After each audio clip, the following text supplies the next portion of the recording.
Good afternoon, everyone, and a really warm welcome to all of you joining us for the latest in our Green Sheets webinars, and excitingly, our first one of 2024. I'm Kate Elliot, and I'm Head of Ethical, Sustainable and Impact Research at Greenbank, and I'll be chairing today's event. Our topic today is animal welfare and the rise of alternative proteins. This is a really complex issue which links to considerations of personal values and the ethical treatment of animals, in addition to broader sustainability risks and opportunities that we as investors integrate into our analysis of potential investments. Today, we'll aim to shine a light on Greenbank's work in this area and the ongoing work and impact of the business benchmark on farm animal welfare, or BB4, as we'll be referring to it for brevity. We've got some really fantastic speakers at today's event. We've got Robert Black, who is Head of Responsible Investment and Responsible Investment at Chronos Sustainability, and he'll focus on his work at BB4 and the benchmark's efforts to improve transparency around farm animal welfare. We'll then hear from Charlie Young, one of our ESI researchers, and Guy Brook in our investment research team about how Greenbank integrates animal welfare into our decision-making and the pros and cons of alternative proteins. And of course, we hope to leave plenty of time at the end for questions. A little bit of brief introduction for those who are new to Greenbank. We are the specialist ethical, sustainable and impact investing team at Rathbones. For over 20 years, we've been managing portfolios for a range of private clients, charities and trusts, where we aim to combine their unique sustainability and investment requirements into the management of those. We have a long track record using our investor voice to encourage positive environmental and social change on a diverse range of issues, from climate change to modern slavery and health and nutrition. And that's both through engaging directly with the companies that we invest in, but also having dialogue with a wide range of NGOs, policymakers and standard setters, with the ambition of enabling greater system change. So onto the agenda and some housekeeping. We will have our speaker presentations followed by a Q&A session. If you'd like to submit a question, please do so via the engagement panel on the right of your screen. You're welcome to post your questions anonymously if you'd prefer. We've received some really good questions as part of the registrations already, and we'll do our best to get through as many as possible today. We also have some Greenbank publications available for you to download on the engagement panel on the right of the screen, including our most recent engagement review and several of our Investor Day reviews, where we cover themes ranging from food system sustainability to unlocking a net zero future. Throughout the presentations, if you're on social media, please use the hashtags Greenbank Investments and Green Sheets. If you do happen to lose connection, then please try and rejoin through the event link. And if you're having any issues using the conference portal, then click on the headphone mic icon in the top right-hand corner, which is also available in the engagement panel under technical support. We'd also be grateful at the end if you could fill in a feedback form, which take no more than 2 or 3 minutes. Your thoughts on how we can improve and adapt our webinars are always much appreciated. So let's get started.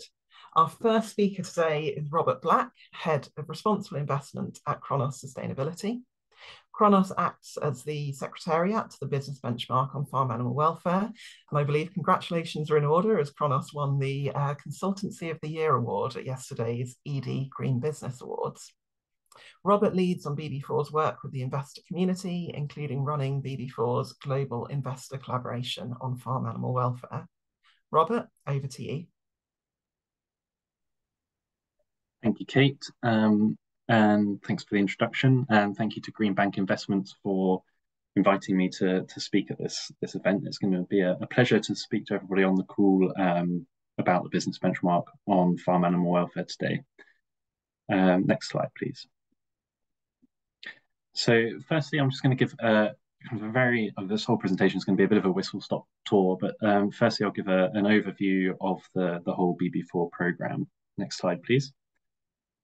So as mentioned, we're at Chronos Sustainability. We provide the secretariat to the benchmark, which is supported by 2 animal welfare NGOs, Compassion in World Farming and 4 Paws. And BB4 is widely recognized as the definitive global benchmark on farm animal welfare management practices and disclosures, with a core purpose to enable stakeholders to understand corporate practice and drive improvements in the welfare of animals reared for food. And as you can see on the slide, BB4 aims to improve corporate transparency, contribute to tangible improvements in the welfare of our farmed animals, provide impartial and reliable information, and provide a framework for companies to improve their approach to farm animal welfare. Next slide, please. BB4 covers 150 of the globally most significant companies to animal welfare. So a lot of these will be very large companies, but it's also those with a large animal footprint in their supply chain.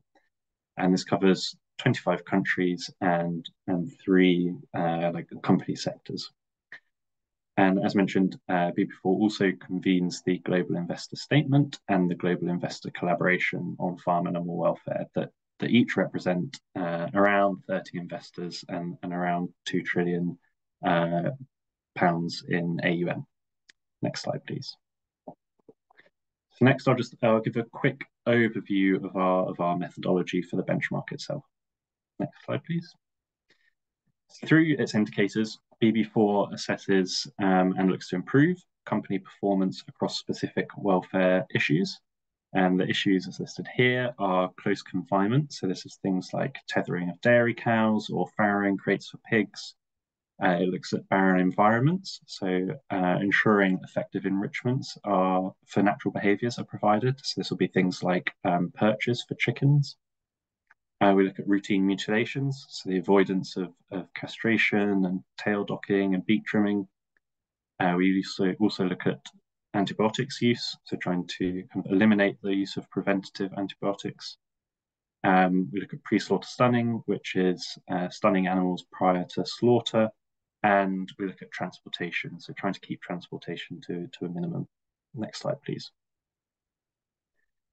And the indicators cover all species in a company's supply chain that are farmed for human food.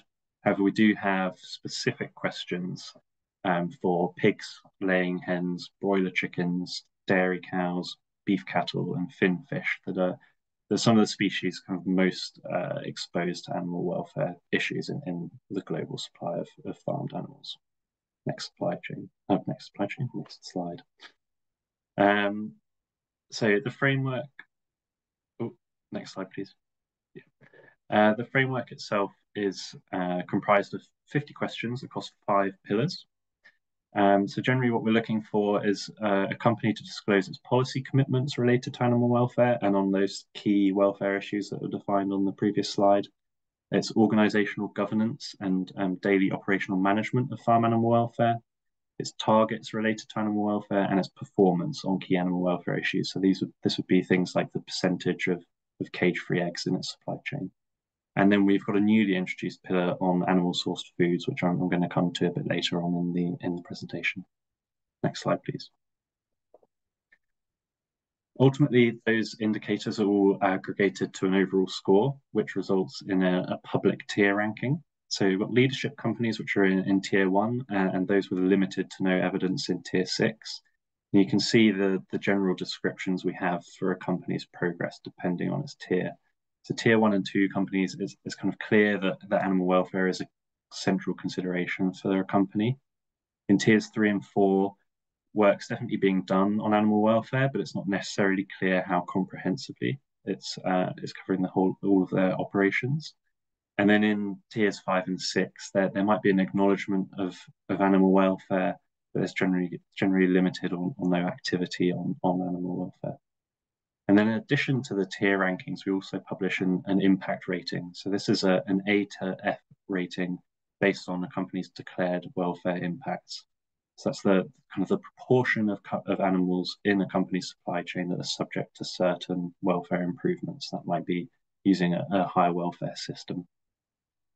And then the impact rating is really was introduced to help investors and other stakeholders have a better assessment of whether companies are delivering on the welfare improvements they've stated for those animals in their supply chain. and it kind of starts to answer some questions about the effectiveness of management systems and processes within a company. Next slide, please. And on to the next one, please. So BB4 was launched in 2012, and over the past decade of implementation, we've seen significantly advanced corporate management practice and reporting on farm animal welfare. Kind of qualitatively, we know this from the increased breadth and depth of conversations that we have with the companies in the benchmark and with the investors that use the benchmark.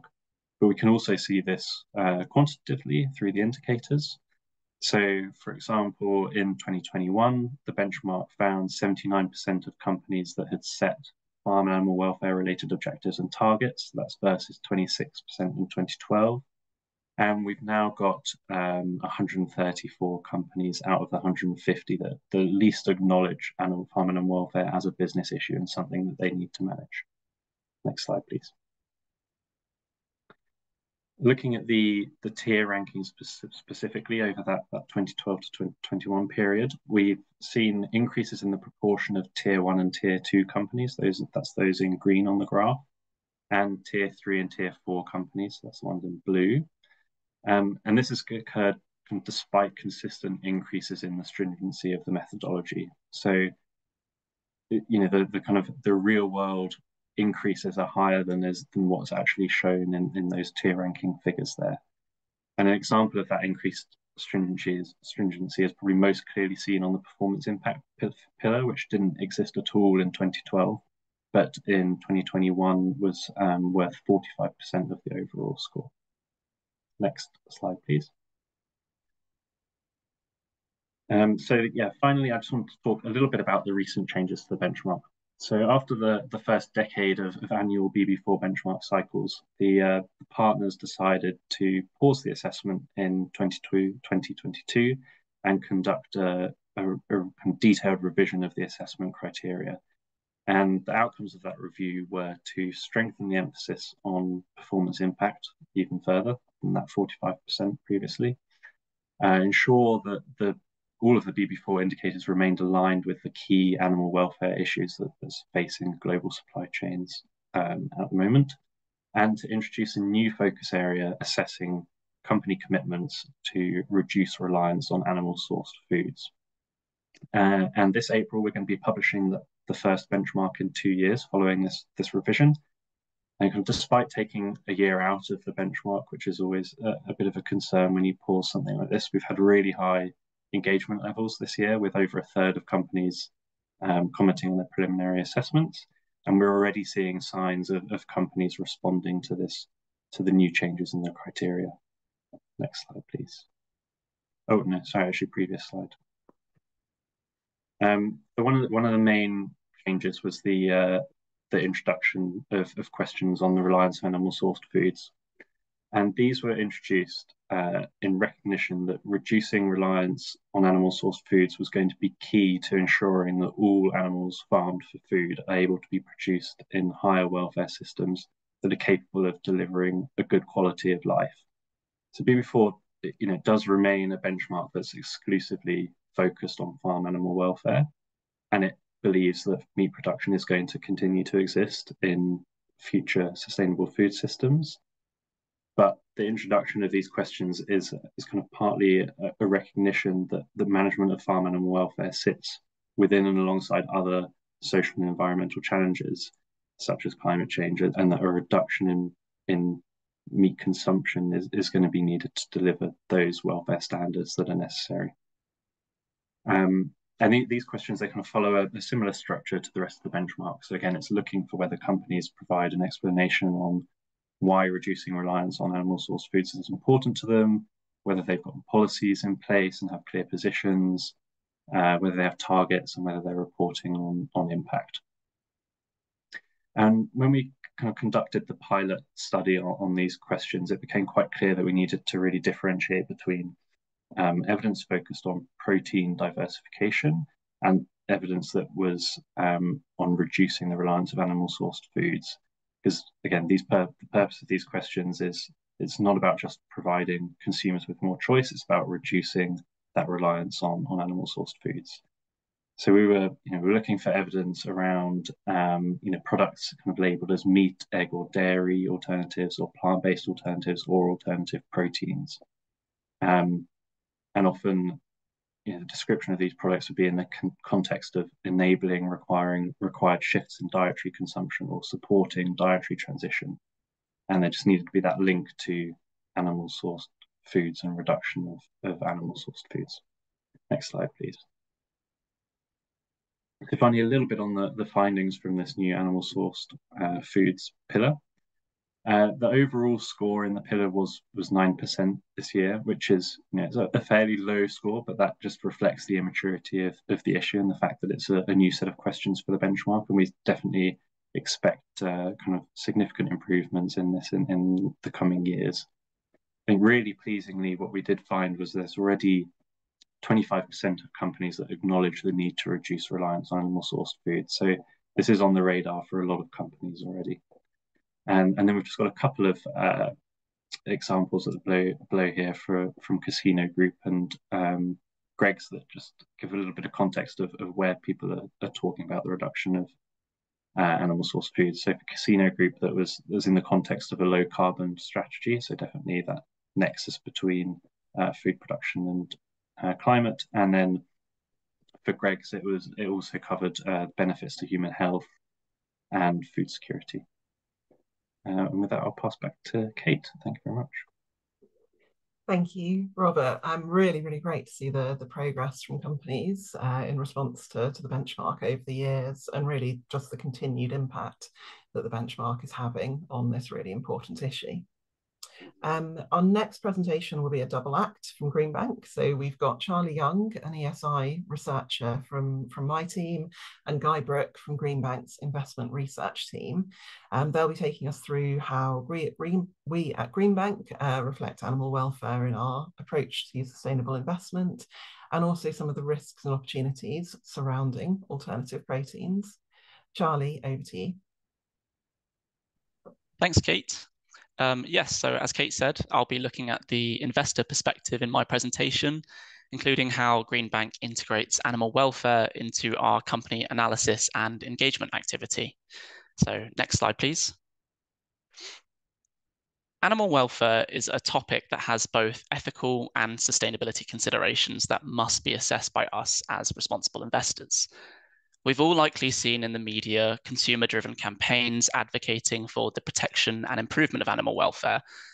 One that immediately comes to mind for me would be the BBC Panorama episode, I believe a year or two ago, that focused on the dairy industry. And these campaigns are driven by the fact that many animals around the world are suffering from practices used for entertainment, food, medicine, fashion, and scientific advancement. And this, of course, is an ethics issue which is close to many of our clients' hearts. And it's for this reason that animal welfare is one of the areas where clients can express personal preference via our ethical questionnaire. It's, of course, also an issue that has many sustainability consequences. Just looking at the topic of farmed animal as discussed by Robert, we've seen the interrelation with other global challenges be mentioned. So, for example, sustainable food systems, climate change, nature, and risk to public health through promoting antimicrobial resistance and zoonotic diseases. And it's fair to say that media scandals, the rise of social media, and increased corporate transparency have all added to further scrutiny of poor animal welfare practices. Legislation has also begun to tighten animal welfare standards, while growing consumer concerns, as well as the rise of ethically sourced products, show the opportunities of differentiating into products with higher welfare standards. As investors, we have to broaden our focus across our whole investment universe when considering the risks and opportunities that we face. And this, of course, isn't as straightforward as using the excellent work of BB4 alone. There's no silver bullet or single data source in sustainability. And so we can't say that there's one single solution to all of our ethical and sustainability concerns. But there are a number of things that we can take into account. Research has shown that companies prioritizing animal welfare are often more resilient and better prepared to navigate future sustainability challenges. So on a positive note, we can identify opportunities in companies that present solutions to improving animal welfare, whether that be through companies improving animal health or exploring alternatives to animal source foods, as Guy will touch upon shortly. Sustainability considerations often can become more intersectional on negative screening. And this is why, while we may choose to absolutely exclude industries that have poor animal welfare records or are involved in activities that are deemed ethically objectionable, we also maintain some holdings in markets where animal testing is still legally required. And for the latter, investing in companies that are actively working towards transforming their industries by improving animal welfare practices and promoting alternatives to harm is therefore also a viable option open to investors. Instead of delving into every item that we integrate into our research purely for the sake of time, I've shared on the screen a visualization of the principles of the 3 R's. And these stand for 1, replacement, so finding new processes without the need for animals; reduction, in minimizing the number of animals used; and refinement, minimizing the suffering, pain, and distress of animals. And while this is just one way that investors can consider company performance, it presents this high-level notion of expecting companies to transition away from animal testing and to prioritize animal welfare in fields where it's still legally required. For example, in improving medical devices and vaccines, for example. So to summarize, we may choose to absolutely exclude industries that have poor animal welfare records or are involved in activities that are deemed ethically objectionable. But beyond this, we apply both ethical and sustainability considerations to both negative and positive screening across our investment universe and identify relative best performers promoting animal welfare in their respective industries to indicate our support for more ethical practices. It's important to note, however, that excluding investment in harmful practices isn't the only strategy to creating positive impact in animal welfare, as it can limit the ability to engage and influence companies towards positive change. Next slide, please. So first of all, what do we mean by engagement? Engagement is the process whereby we interact with the companies in which we invest to encourage those companies to improve their ethical and sustainability-related performance. This can be more informal, for example, through writing letters and dialogue with companies, or it can take place through meetings with company management, voting activity, and more formal means of action. For most mainstream investors, animal welfare has historically been an overlooked investment issue for past years and decades. However, we recognize that opportunity for shareholders to use their influence to push for changes with companies, encouraging them to adopt more humane practices or to improve transparency by disclosing more information about their animal welfare policies and practices. And this approach allows investors to have a direct impact on improving animal welfare standards within the industries that they're invested in. At Greenbank, we've been engaging with companies on both the risks and opportunities of animal welfare for almost 20 years. For example, Greenbank enabled a number of our clients to co-file a resolution at Tesco's 2008 AGM, calling for higher welfare standards in its poultry supply chain. And this used newly introduced provisions in company law to empower nominee shareholders and was an early example in the UK of using shareholder resolutions to drive change at companies. We've also been partners to BB4 since its inception, and alongside its engagement with food companies, which is drawing wider attention from investors to animal welfare as a relevant issue, Greenbank has provided feedback to the initiative's benchmarking frameworks, and we greatly welcome the additions on company performance within the benchmark scoring. The final point on my slide pertains to policy level engagement, which is essential alongside company level engagement to, at a higher level, encourage system-wide change through regulation that can help push companies to follow through with more positive behaviors. It can ultimately also level the playing field so that first movers aren't punished in any way for moving ahead of the pack.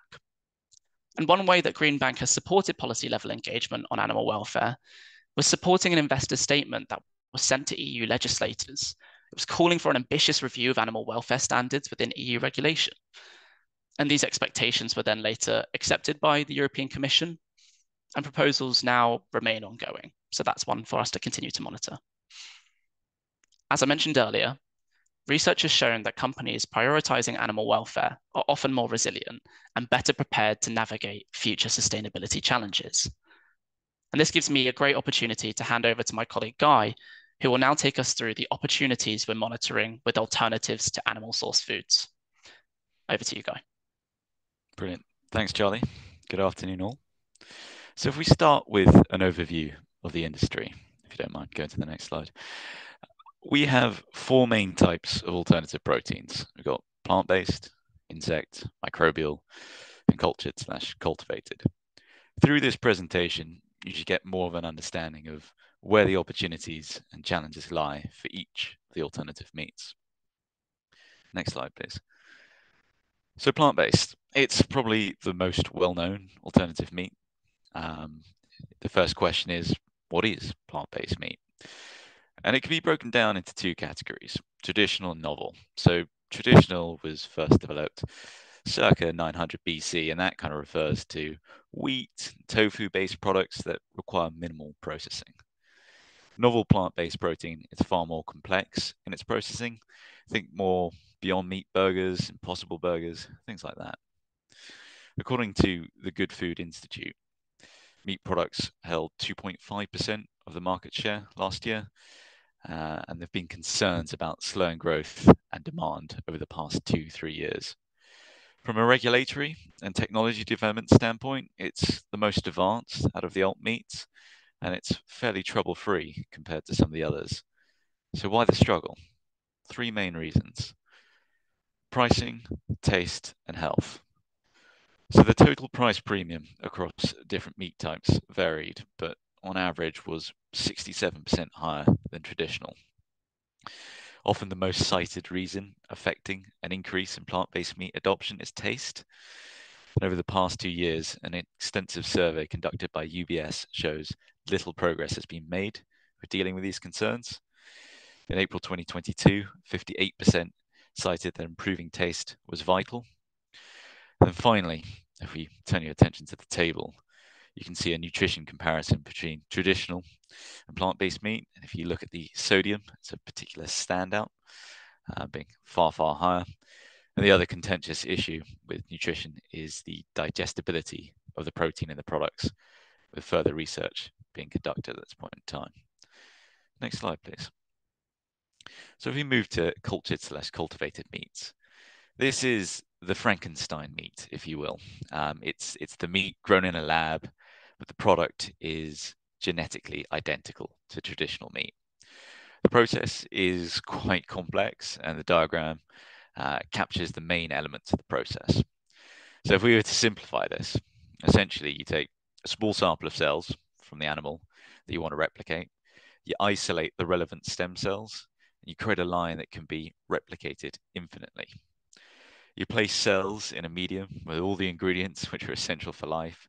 Think things like amino acids, growth factors, nutrients, and you allow those cells to proliferate in a bioreactor. You then add structure to the meat, to the protein, with different proteins and plant materials, and that can create anything from a structured product like a steak that you can see there, to something slightly less structured like mincemeat. The whole process takes about 2 to 3 weeks. So as you can probably imagine, price and scaling is a real challenge.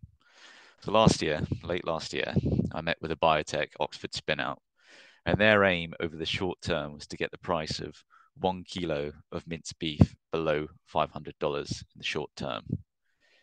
So the main issue areas here are the use of specialized growth of bioreactors and the growth factors, which can be upwards of $80 million per gram. So the likes of the biotechs that I've mentioned have been moving towards using more standardized fermenting tanks, such as the ones used in beer production. and moving away from expensive growth factors, but still work to be done there. The product focus has also shifted from more complex meat structures like steaks to mincemeat, which is far more cost effective to make. The regulation, so that is a completely mixed landscape with certain products approved for the first time in the US, like last year, and Israel's blanket approval this year. But equally, there are bans proposed across certain US states, Italy, and Romania. I think the point to make here is that the regulation is A, not very well developed, and B, quite mixed. Next slide, please. So if we move to insect, edible insects comprise a range of different insects that can be used as pet food, animal feed, or for human consumption. Now, you can see on the right-hand side, on the right-hand side, a picture of the potential pet food insects. And if we turn to some of the surveys that have been done around the analysis of willingness to try insects, there's quite a strong aversion in Western cultures, with only 19% willing to substitute meat for insects.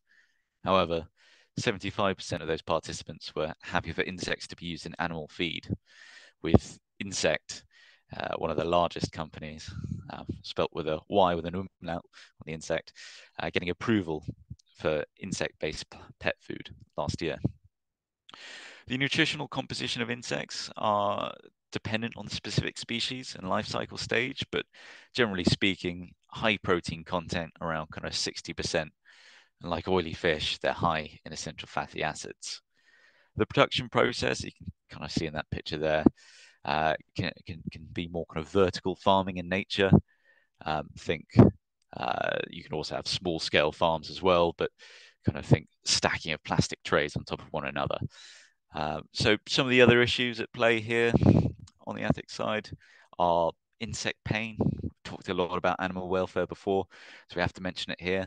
The question being, can insects feel pain, and how sentient are they? Also the use of antibiotics. So there's a lot of challenges here, and the regulatory space, like cultured and cultivated meats, is quite underdeveloped and quite mixed. Next slide, please. If we turn our attention to microbial. So microbial protein refers to proteins produced by microorganisms, think algae, bacteria, and fungi, via fermentation. It's existed in the human diet for thousands of years, mainly in the form of traditional fermentation of things like bread making, milk, yeast. So you can see on that quite complicated diagram, firstly, the traditional side of fermentation. As I mentioned before, things that you're probably quite used to, like bread production. Below that, we have biomass fermentation, and that's more fungi-based harvesting, creating fibrous protein-rich structures. So then again, think of products like corn. And then the novel area of the alt meat is in the precision fermentation, right at the bottom. And that's where microorganisms are grown in liquid suspension culture. The protein is extracted and purified from the culture and can be used to make things like egg white proteins. These can further be altered through the addition of nutrients, fats, starches to recreate textures and tastes of other more complex meat products. So they can be used in sort of ingredients. So beyond the genetic modification ethics, which I will gloss over, the ethical side of microbial is quite clean. Scalability is high because we're using traditional large-scale fermenters, and there are no requirements for expensive growth factors. The road to price parity should, in effect, be a little shorter. Finally, you can create products, as I mentioned, like mincemeat, think the kind of corn from the biomass, and equally, if cultured meats were to take off, it could still be involved on the ingredient side, as mentioned before. Next slide, please. So in conclusion, so in 2023, we completed our in-depth analysis, and we came up with the following traffic light heat map, comparing each protein against one another on a semi-quantitative basis. And the thing I want to draw your attention to here is that clearly plant-based protein has a lot more greens.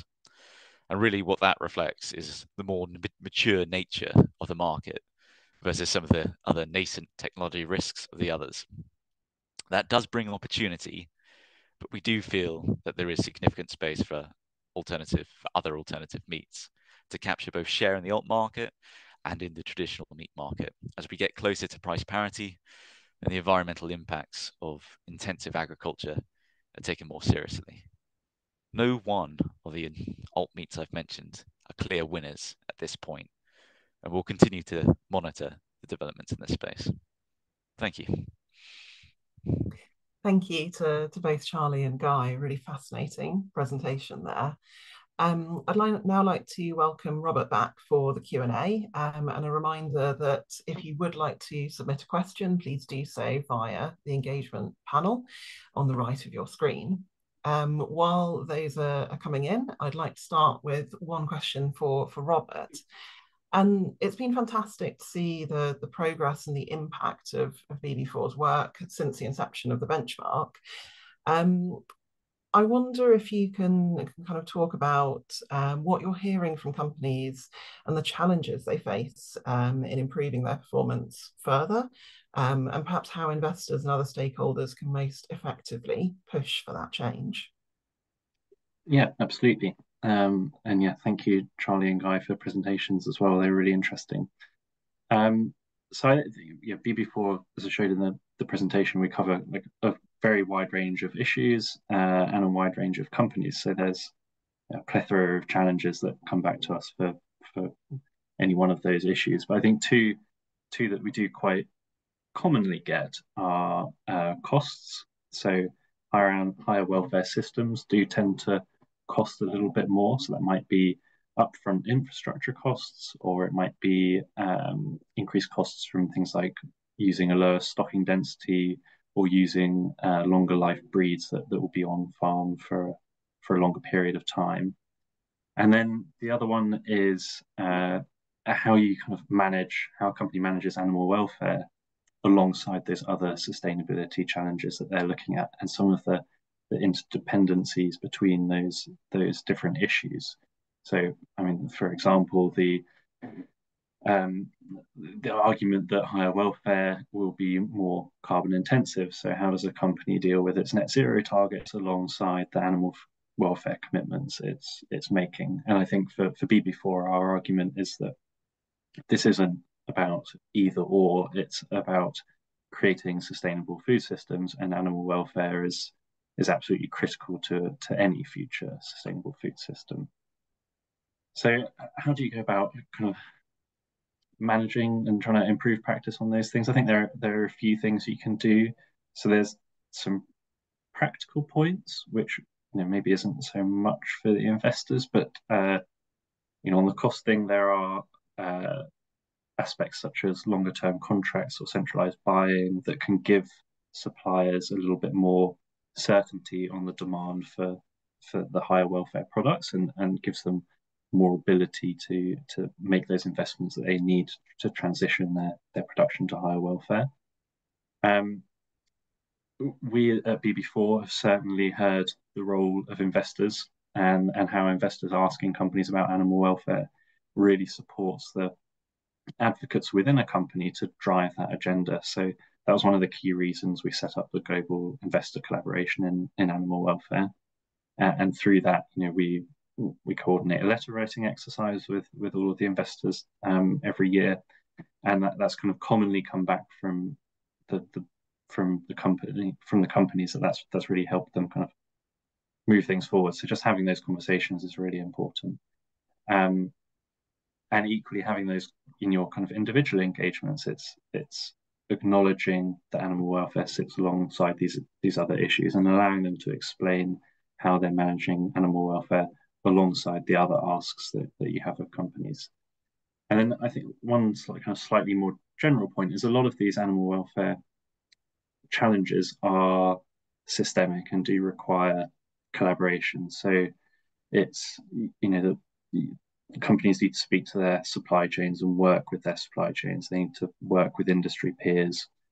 And one of the other initiatives that Chronos Sustainability is involved in is the Global Coalition of Animal Welfare. And that's a group of food companies that have got together to try and tackle some of the supply issues that have proved very difficult to do on an individual basis. So yeah, more collaboration and more talking.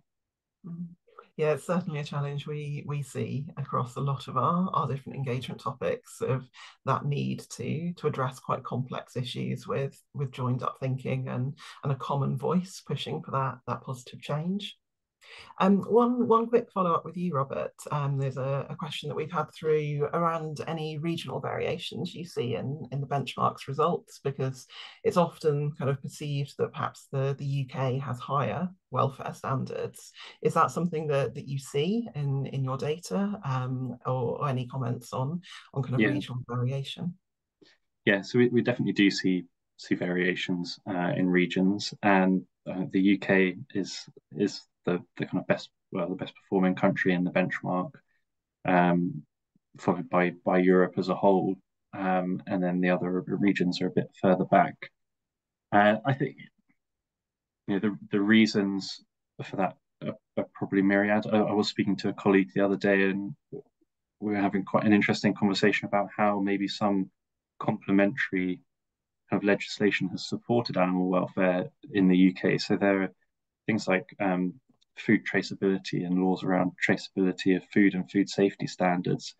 Often that's led to these food companies setting up systems that are actually needed to improve animal welfare. So a lot of that investment that they need for animal welfare is already done, and then that once they've made that animal welfare commitment, they can implement it at a faster rate and probably for a bit of a cheaper rate. So that might be one way that's happening. But then, yeah, there are different kind of laws around the world and different expectations from investors and stakeholders. So there's a number of reasons why it happens, but certainly, yeah, we do see the UK performing well, which is pleasing.